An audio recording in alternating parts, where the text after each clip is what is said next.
तो students BPSC mains answer writing में एक प्रश्न छूट गया था और प्रश्न है नेहरू के गुटनिरपेक्ष आंदोलन के उद्देश्य, गठन, महत्व, वर्तमान प्रासंगिकता पर संक्षिप्त टिप्पणी लिखिए। प्रश्न सबके लिए सेम ही था। यहाँ संक्षिप्त थोड़ा सा इधर है, उसको थोड़ा फ्रेश कर लीजिएगा। लिखने में इतना स्पष्टता जरूर रखें कि जो भी आप लिख रहे हैं एग्जामिनर उसे पढ़ सके। पहला सुधार यहाँ पे थोड़ा फ्रेश करना था। दूसरा चीज़ कि आप कभी भी 2 पेन का यूज नहीं कर सकते हैं, only 1 pen, single pen is allowed. हमेशा ध्यान रखें 2 कलर का पेन कभी भी यूज नहीं कर सकते हैं।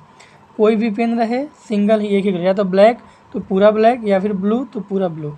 और यदि एग्ज़ाम हॉल में गलती से भी 2 पेन यूज कर लिए तो आपको साइन करवाना पड़ेगा टीचर से कि आपको किसी कारणवश 2 पेन यूज करना पड़ा। वो भी ऐसा नहीं होना चाहिए कि हेडिंग किसी और से लिखे और आंसर किसी और से लिखे, ऐसा नहीं होना चाहिए। जो भी लिख रहे हैं आपको सभी में सेम ही पेन रहेगा। आइए उत्तर देखते हैं। नेहरू के गुटनिरपेक्ष आंदोलन का भारत और अंतर्राष्ट्रीय स्तर पर बहुत महत्व था। इसने भारत को शीत युद्ध के दौरान 9 स्वतंत्र देशों को स्वतंत्र विदेश नीति बनाने के लिए गुटनिरपेक्ष देशों के नेता के रूप में स्थापित किया था। ठीक है, लेकिन कहीं कहीं पे आपको अस्पष्टता हो रही है, इसको थोड़ा ठीक कीजिए। गुटनिरपेक्ष आंदोलन की नींव 1955 के बांडुंग सम्मेलन में रखी गई थी, बिल्कुल सही है। परंतु 1961 के बेलग्रेड शिखर सम्मेलन में 1961 में बेलग्रेड शिखर सम्मेलन में नहीं होगा, सेंटेंस टूट रहा है देखिए। परंतु 1961 में बेलग्रेड शिखर सम्मेलन में आयोजित किया गया, मतलब क्या आयोजित किया गया, ऐसे नहीं होगा। परंतु 1961 में बेलग्रेड शिखर सम्मेलन आयोजित किया गया जिसमें 25 देशों ने भाग लिया था और यहीं पे गुटनिरपेक्ष आंदोलन की स्थापना की गई थी, नॉन अलाइनमेंट मूवमेंट की। ठीक है, तो यहाँ पे थोड़ा सा सुधार कर लीजिएगा। गुटनिरपेक्ष आंदोलन के महत्व, यहाँ पे आपको एक और जोड़ना था कि इसकी स्थापना की गई थी। ठीक है, गुटनिरपेक्ष आंदोलन अंतर्राष्ट्रीय शांति और सुरक्षा को बढ़ावा देता है। फिर आपका बढ़ावा अस्पष्ट है। शीत युद्ध के तनाव को कम करने और विभिन्न देशों के बीच संबंध स्थापित करने में मदद करता है। ठीक है, गुटनिरपेक्ष आंदोलन ने भारत की विदेश नीति को आकार देने में भूमिका निभाई। अब यहाँ पे मौ भी आपका थोड़ा 9 स्वतंत्र देशों के लिए मंच बना तथा भारत को अंतर्राष्ट्रीय स्तर पर प्रतिष्ठा दिलाई। ठीक है, अब ये टी नहीं होगा तो होता है, तो ये ध्यान रखिएगा थोड़ा सा।